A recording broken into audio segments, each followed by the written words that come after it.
have a replica of Govardhan Hill here in the center of the temple room. And there's a very special pastime that took place today. So we'll hear more about this later on. Now, we will also have the opportunity, after today's spiritual discourse, there will be an arti for Govardhan Hill. Following that, we will be able to circumambulate or perform parikrama of this Govardhan Hill. So in addition to this replica of Govardhan Hill, there's actually a small stone or shila, which has come directly from the original Govardhan Hill in Vrindavan. So this is very auspicious. So doing parikrama of this Govardhan Shila is the same as doing parikrama of the actual Govardhan Hill. So you're all very fortunate to get this opportunity today. So that'll be at approximately 7:45 after the Arti. And then we will have the 8 o'clock Arti. And we will end the program with Prashadam. So on the subject of Prashadam, if anyone is interested in sponsoring today's feast, we are looking for a sponsor for today's feast. You can see a devotee at the front desk. Additionally, if you'd like to sponsor the garlands that were offered to their deities today, that is also available for sponsorship. You can see the devotees at the front desk. Or if you'd like to give any donations, they'll be more than happy to help you. Additionally, if anyone has brought offerings to be offered to Govardhan Hill, please bring them over here in the corner. We have some devotees who will help to arrange that.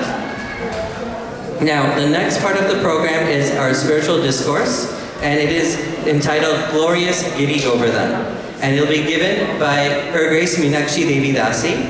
I'm sure many of you know Mataji, but she grew up in Iskcon and has been in Krishna consciousness all her life.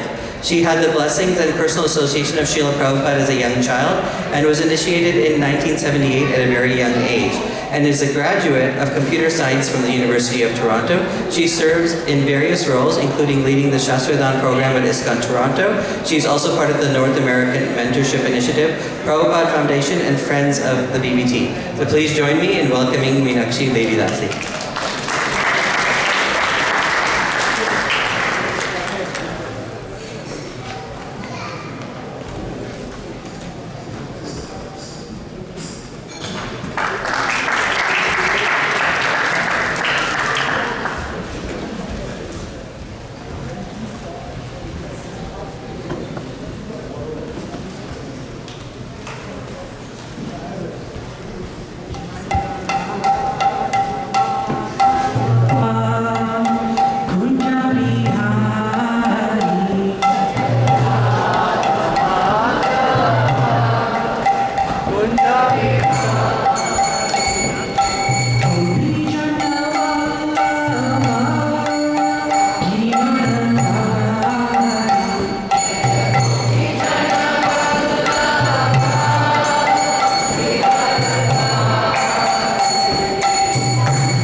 Thank you for joining us this evening at Iskcon Toronto.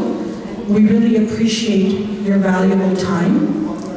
Of course, today is Govardhan Puja, so I thought we would spend some time and delve into the glories of Giri Govardhan, the most revered hill in Vrindavan.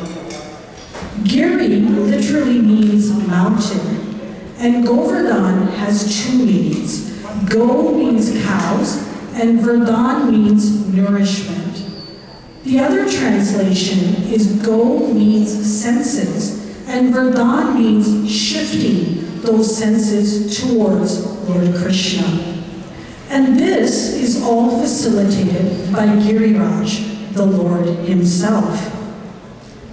Now one may ask, how did Govardhan appear? And what is so special about Govardhan anyways?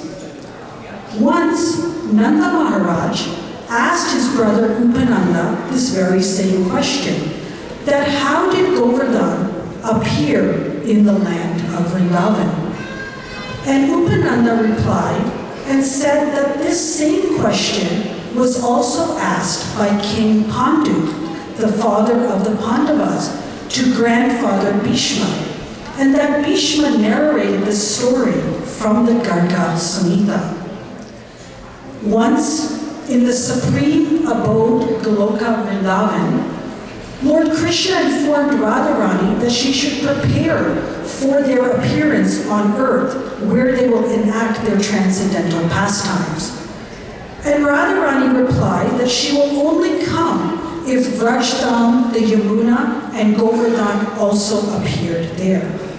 And Krishna smiled to her and said, "Don't worry, they have already made their appearance and are awaiting our appearance." Actually, millions of years before this conversation between Radha and Krishna, in the land of Shalmali Dweep, the wife of the great flying mountain, Dronachal, gave birth to a son named Govardhan. And at that time, all the demigods appeared in the sky and showered a multitude of flowers upon Govardhan. The great mountains, led by the Himalayas, Sumeru, all came to offer prayers and glories, praised Govardhan for having descended from Goloka Vrindavan itself. And they declared him the king and the crown jewel of Raj. Some years after this, at the beginning of Satya Yuga, a great sage named Pulastya Muni was on pilgrimage to the holy sites. And he came to Shalmali Dweep, and he marveled at this beautiful Govardhan hill with an abundance of beautiful flowers, wonderful creepers, beautiful lakes and rivers, wondrous caves, singing birds, and so much more. And he thought that this special hill would be a great addition to his ashram. So he went to see Dronachal, and Dronachal welcomed him with open arms.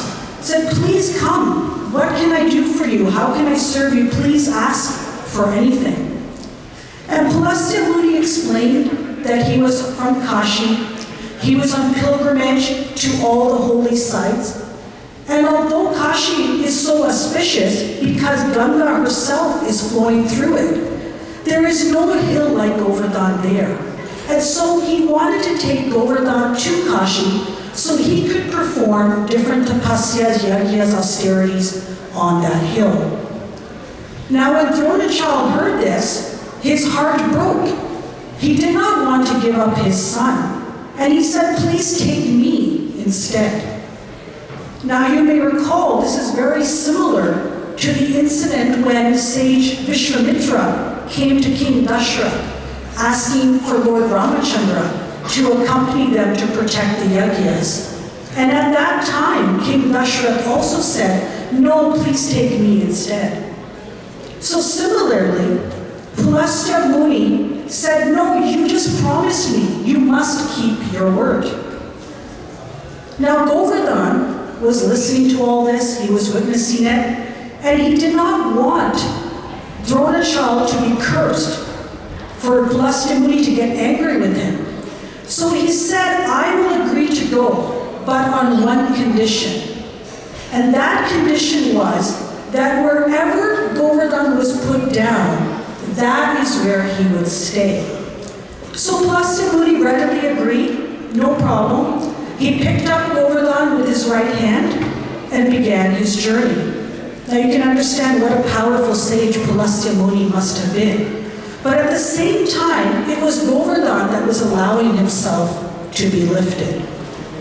So on the way to Kashi, now remember Govardhan was very, very attached to Radha and Krishna and had been separated from them for a very long time. So they were on the journey to Kashi, passing land, oceans, mountains, and so forth. And then Vraj, the land of Vrindavan, appeared. Now Govardhan recognized this to be Krishna's home. He became ecstatic. He started trembling. His rivers started overflowing like incessant tears. This is where Govardhan wanted to be. So he made himself very heavy. And at the same time, he caused Pulastamuni to feel the urge of nature's call.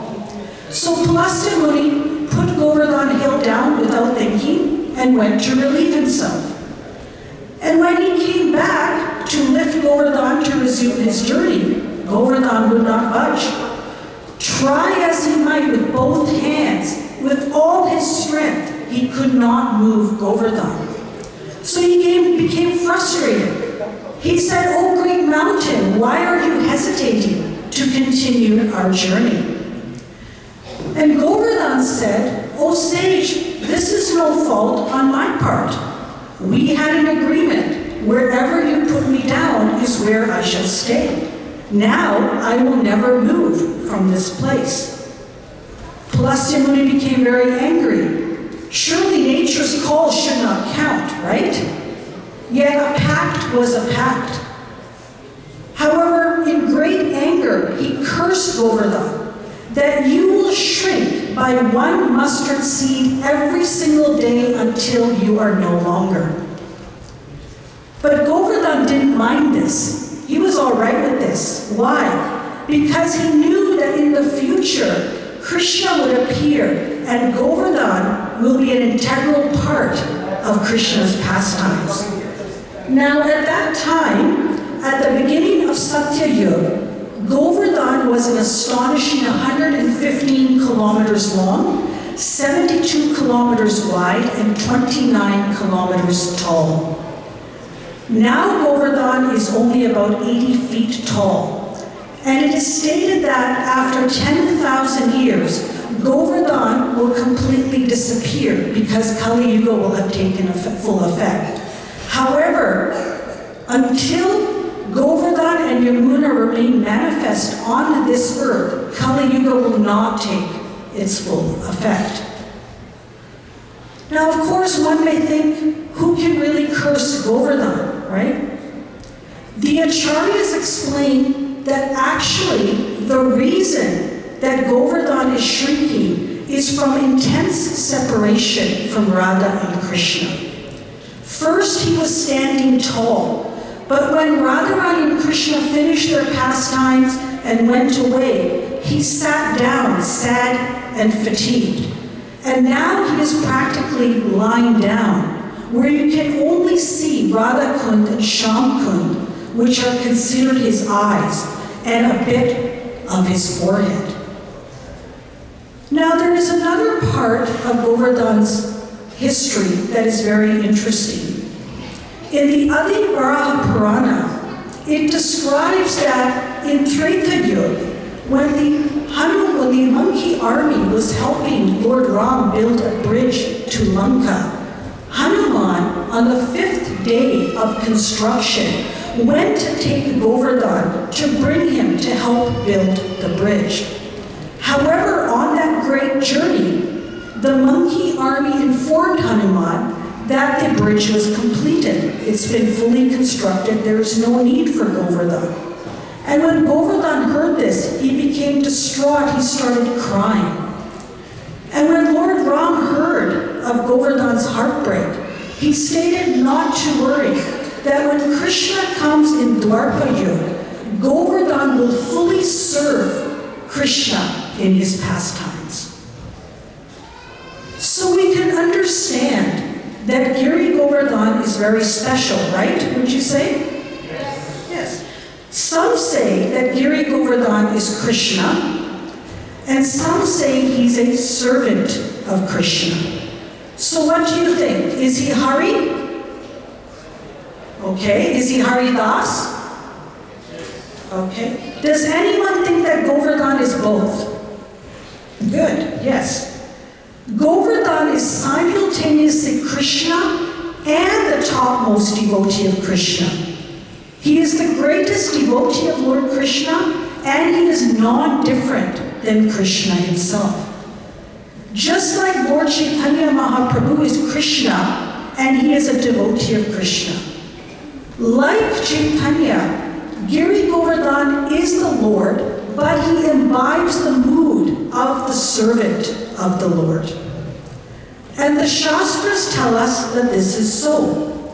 In the Garga Samhita, Garga Muni, who actually named Krishna in the name-giving ceremony, says Giri Rajo Hare Rupam, that Giriraj is the form of Hari. He is Krishna. He is God. And Krishna himself in the Bhagavad Gita says, Meru Sikh Hari Namaham, that of the mountains I am Meru, which is Govardhan.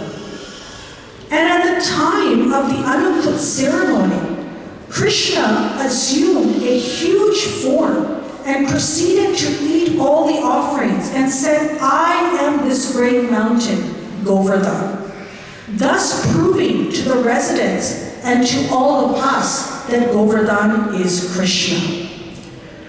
And Lord Chaitanya himself says, Prabhu Ke Yehi Shila Krishnera Vigraha Inhara Seva Kara Tumi Kariya Agraha. This Govardhan is the transcendental form of Krishna. Worship him with great eagerness. So we've established that Govardhan is Krishna, right? But Govardhan is also the servant of Krishna.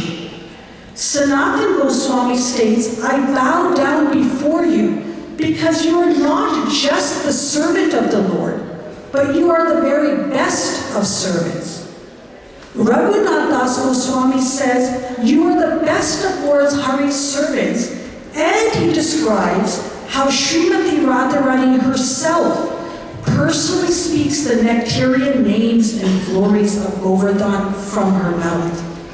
He describes Govardhan as the tilak of Vrindavan, as the base of Krishna and Balaram's pastimes, as the base of Krishna and Srimati Radharani's pastimes. And what does Srimati Radharani herself say? In the Srimad Bhagavatam, it is stated that she said, Hantayan Adrir Abala Haridasa Varyo Yad Rama Krishna Charana Sparasha Pramodaha Manam Tanoti Sahago Ganayos Tayorya Pani Asya Vasa Kandara Kanda Mudahe. She expresses astonishment. Hanta, oh, this hill, she says to all the gopis, Haridasa Varyo. Of all the devotees, this Govardhan hill is the best. She says, oh my friends, this hill supplies Krishna and Balaram along with the cows and calves and his coward friends with all kinds of necessities. Water for drinking, very soft grass, caves, fruits, flowers, and vegetables. And in this way, this Govardhan hill offers full respects to the Lord. Being touched by the lotus feet of Krishna and Balaram, Govardhan appears very jubilant. Just see Srimati Radharani, who is the supreme devotee, the topmost devotee of Lord Krishna, is praising another devotee. So we can understand from this how great a devotee is Govardhan. She says he is Hari Dasa Varyo, the very best of devotees, and then goes on to describe the extent of Govardhan's service. Actually, devotees take great happiness when they see other devotees serving Krishna so nicely. Devotees want to serve Krishna themselves so nicely, but are happy when others do. Not that they see another devotee serving and they say, oh, why are they serving?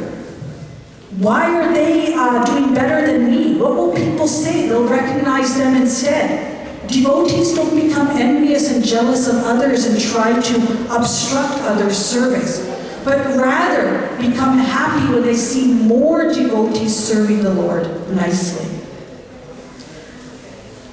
In the Srimad Bhagavatam, there are 3 devotees described as Haridas: Yudhishthira Maharaj, Uddhava, and Govardhan.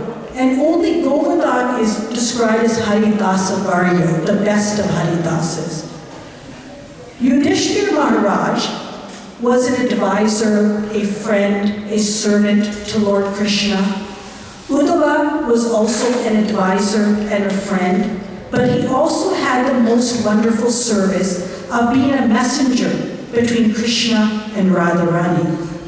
But Govardhan is considered the best because he takes great pleasure in serving Lord Krishna and Balaram with no expectations.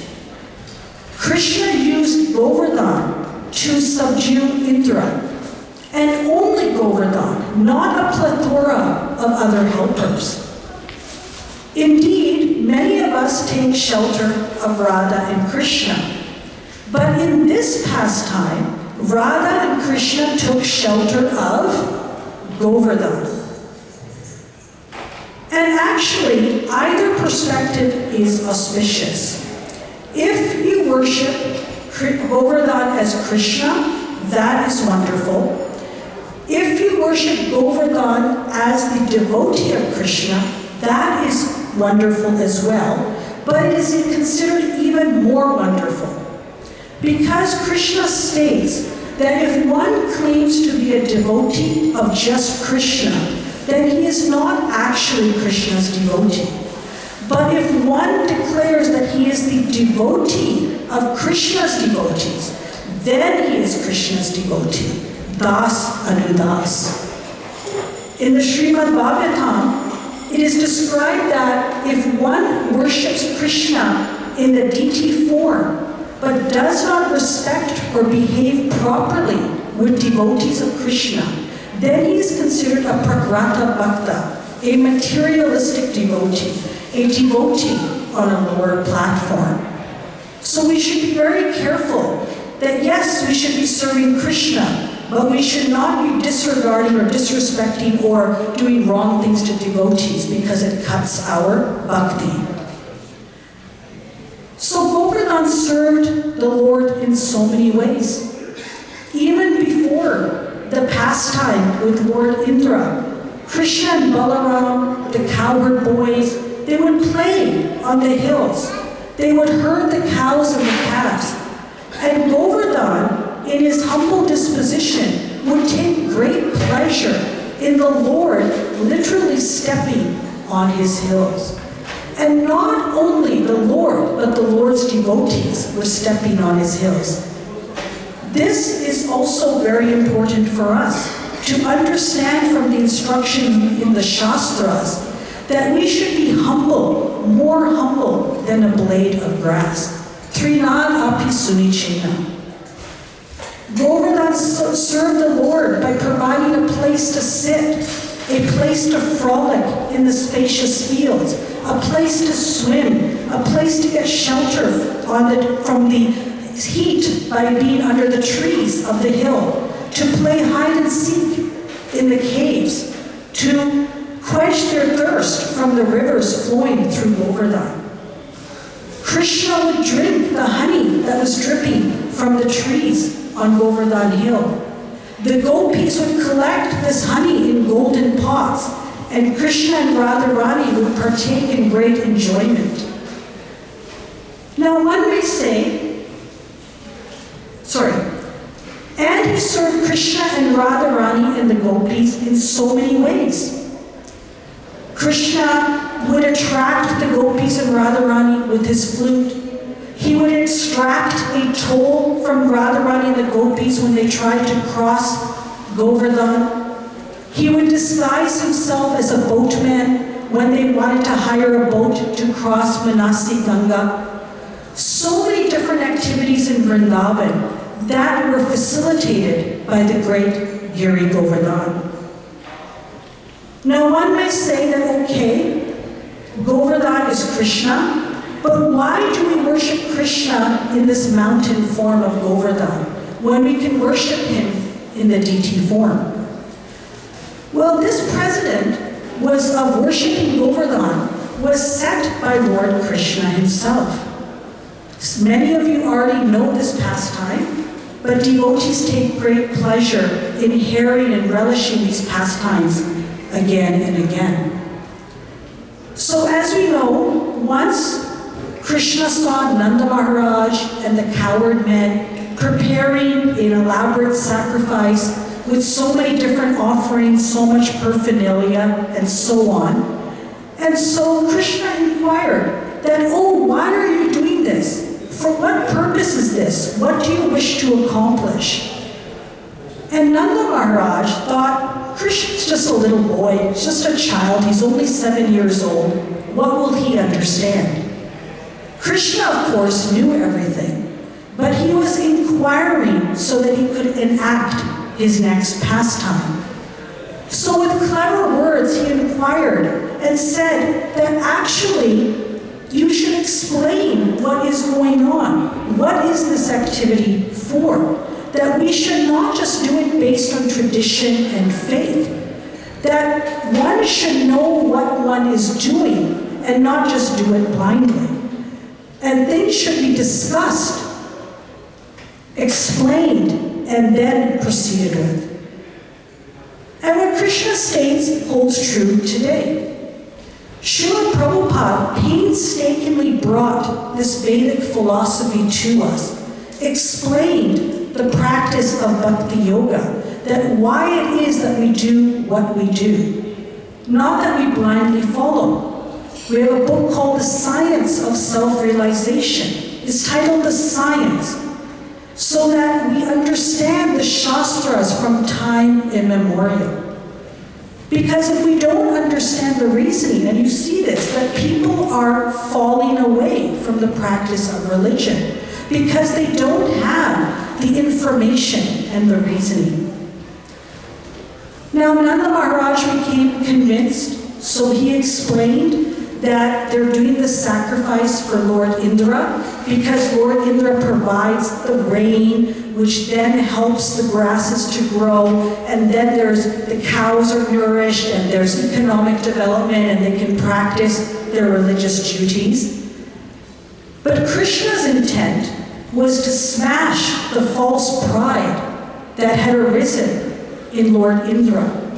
That although he was the king of heavens, he was still the servant of the Lord. And so Krishna explained to Nanda Maharaj and the coward men that Lord Indra was not doing them any favors, that he had to perform this duty, that this was his responsibility to provide the rain. And so Krishna instructed the residents to worship Govardhan instead. Govardhan, that's the maintainer and nourisher and the supplier of so many things for the cows and the inhabitants of Vrindavan. Krishna, the darling boy, the beloved of the Vrajavasis, perfectly and successfully convinced everyone. And so the coward men began using all those offerings to worship Govardhan. They circumambulated Govardhan. The Brahmanas recited so many hymns. All the inhabitants dressed so nicely, decorated the cows, and they chanted and sang and had a successful Govardhan Puja. And after that, everyone went home. But Indra became enraged. That how come the worship to him was diverted, and diverted by this boy, Krishna? He didn't understand who Krishna was. And so in great anger, he decided that he is going to destroy Vrindavan, destroy Vraj, destroy the inhabitants, that everything will be finished. And so he dispatched the devastating Samvartaka cloud to bring torrential rains and floods and thunder to Vrindavan. And Vrindavan did become flooded. The rain was so high that the inhabitants became very fearful. And so who did they run to? Krishna, of course. Krishna, please help us, please protect us.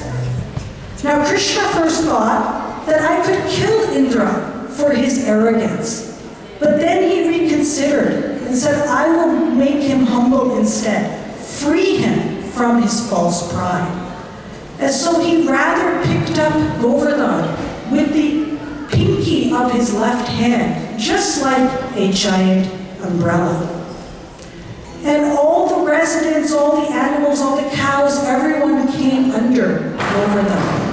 Govardhan manifested jeweled steps for Krishna to stand on so he could be a little taller so that everyone can fit underneath. And the experience of the residents of Govardhan, of Vrindavan, was extraordinary. Normally, Krishna's association attention was divided. The cowherd boys had Krishna from sunrise to sunset. The gopis usually had him from sunset to sunrise, and each group longed for more.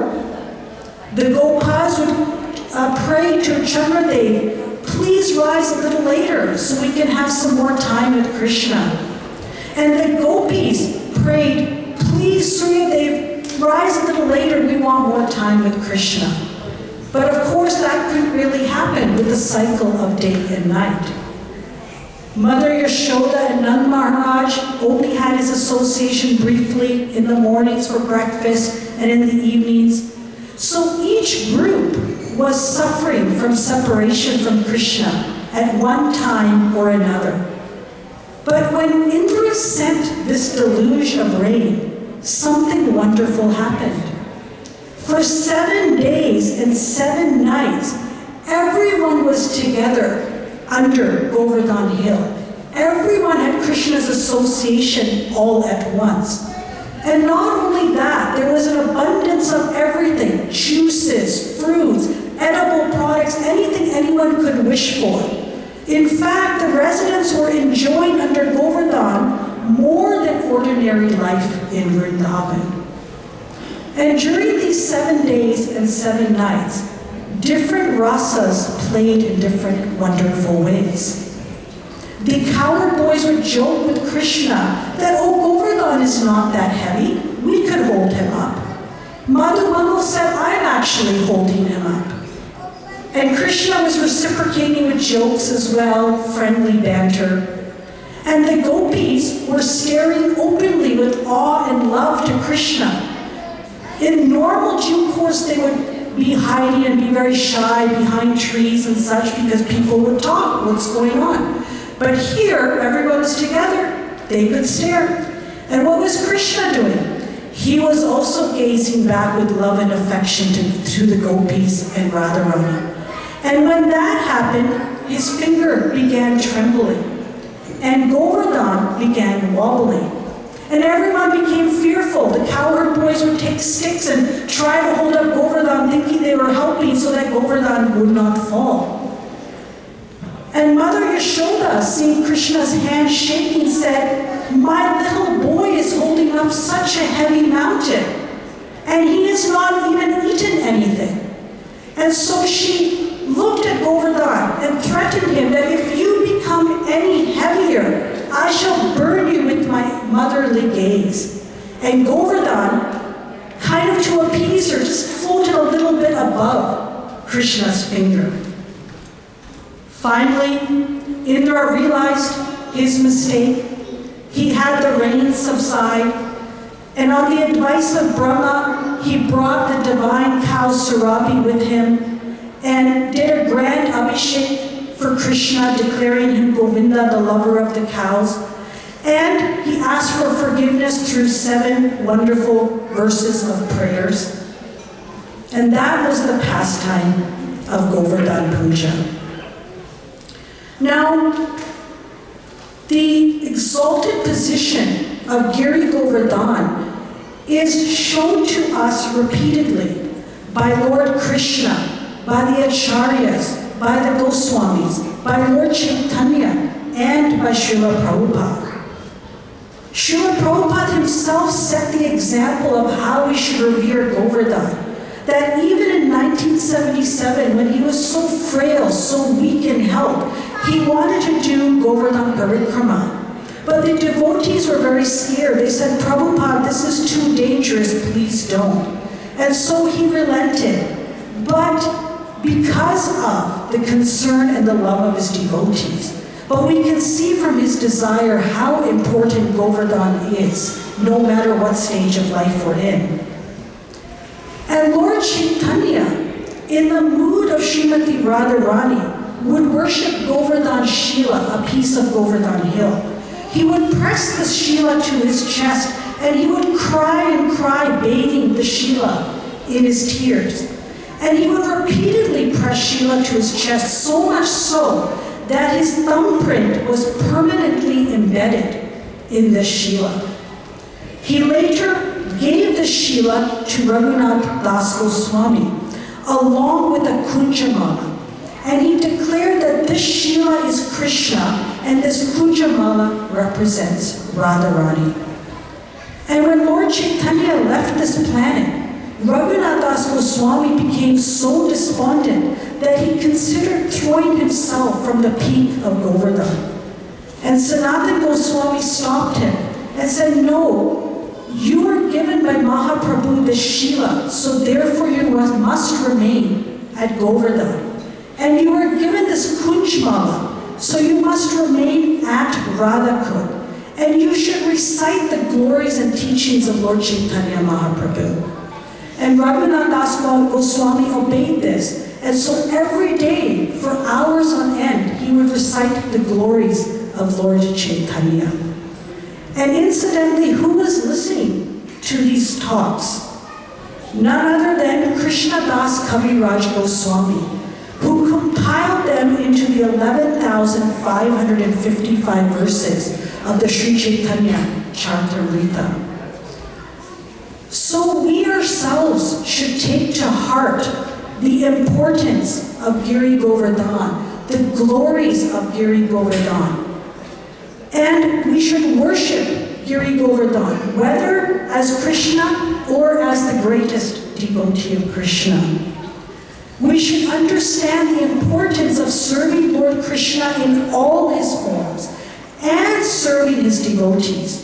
Performing devotional service with our heart, body, mind, and soul, imbibing the mood of Giri Govardhan. And in this way, make our lives successful and go back home, back to Godhead, which is the ultimate purpose of this rare human form of life. Giri Govardhan ki, Srila Prabhupada ki jai. Hare Krishna, thank you very much.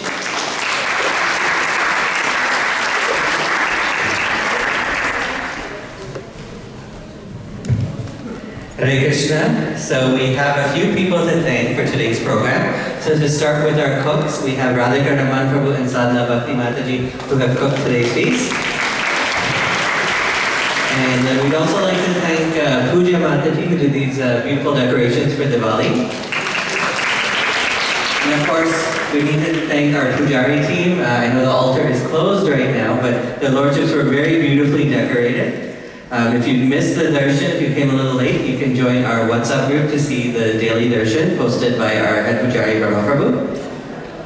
We'd also like to thank everyone that has brought offerings for Govardhan Hill and all the devotees that helped facilitate today's program. So as we had mentioned earlier, the next part of the program will be the Aarti for Govardhan Hill in a few minutes. This will be followed by Parikrama, so we will be going circumambulating Govardhan Hill clockwise.